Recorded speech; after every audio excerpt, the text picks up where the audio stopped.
नमस्कार, जय शिवराय, जय महाराष्ट्र। पुन्हा एकदा आपल्या सगळ्यांचे स्वागत आहे सत्यजित भंकर ऑफिशियल आपल्या YouTube चॅनलमध्ये।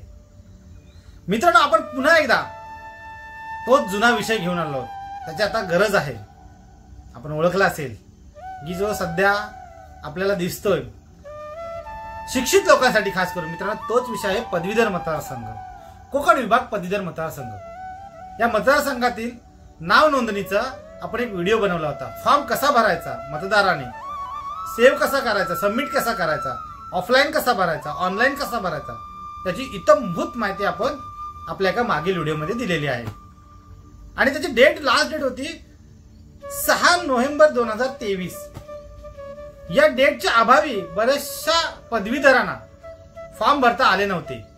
मला बरेचशा मित्रांचे फीडबॅक आले, बऱ्याचशा पदवीधरांचे आले, सर आपली व्हिडिओ बघितली परंतु आम्हाला फॉर्म भरता आले नाहीत, काही कारणास्तव ती डेट निघून गेली। या सर्व मित्रांना, या सर्व पदवीधरांना एक सांगणं आहे की आपल्यासाठी डेट वाढवून आलेली आहे। ती डेट आहे, तारीख आहे 25 डिसेंबर 2023। आजपासून 3 ते 4 दिवस आहेत।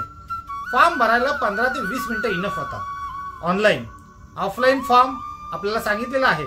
आपल्या ज्या काही शाखा असतील शिवसेनेच्या, जे राजकीय ऑफिसेस आहेत तिथे भेटतात, तहसील ऑफिसला मिळेल, काही महाविद्यालय तिथे मिळतात, सगळीकडे फॉर्म अवेलेबल आहेत। ते फॉर्म घ्या, फिलअप करा, तहसील ऑफिसला जाऊन सबमिट करा। ऑनलाईन भरणाऱ्यांनी आपल्या मागच्या व्हिडिओमध्ये लिंक दिलेली आहे, ती लिंक ओपन करा, तिथे जाऊन फॉर्म भरा आणि तो सबमिट करा। डॉक्युमेंट एकदम सिंपल आहेत। आधार कार्ड, पदवीधराची मार्कशीट, सर्टिफिकेट, फोटो, साइन, हे असे सिंपल डॉक्युमेंट्स आहेत। फॉर्म भरताना गडबड करू नका, चुका करू नका, शांतपणे ऑफलाईनचा फॉर्म भरा, खाडाखोड करू नका। ऑनलाईन भरणाऱ्यांनी मराठी इंग्लिश दोघांची माहिती शांतपणे भरा आणि सबमिट करा। जर काय अडलंच तर आपल्या मागच्या व्हिडिओमध्ये पूर्ण माहिती दिली आहे, तो व्हिडिओ बघा, शांतपणे व्हिडिओ बघा, मग फॉर्म भरा। तरी सुद्धा काय नाही समजलं तर सत्यजित भोनकर आपल्यासाठी सेवेत तत्पर आहे।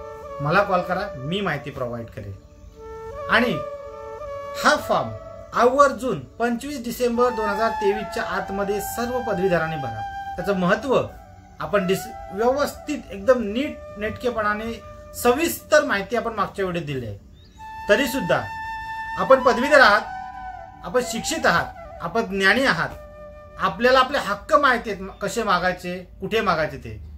या आपल्या हक्कासाठी आपल्या पदवीधरांमधून एक प्रतिनिधी आमदार म्हणून विधान परिषदेवर पाठवणार आहोत। हा तुमचे प्रश्न मांडणार आहे आणि ते प्रश्नाचं उत्तर तुमच्यापर्यंत मिळणार आहे।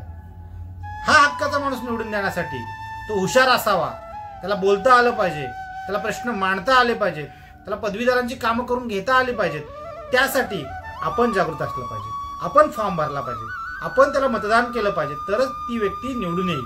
अशासाठी या गरजू व्यक्तीसाठी, या अधिक याच्यासाठी जाणकार माणूस असावा, या जाणकार माणसाला निवडून देण्यासाठी आपण हक्क मतदानाचा पूर्ण केला पाहिजे आणि त्यासाठी आपण हा फॉर्म भरला पाहिजे। तर पुन्हा एकदा सगळ्यांना विनंती आहे, हा फॉर्म 25 डिसेंबर 2023च्या आतमध्ये आवर्जून सर्वांनी भरा।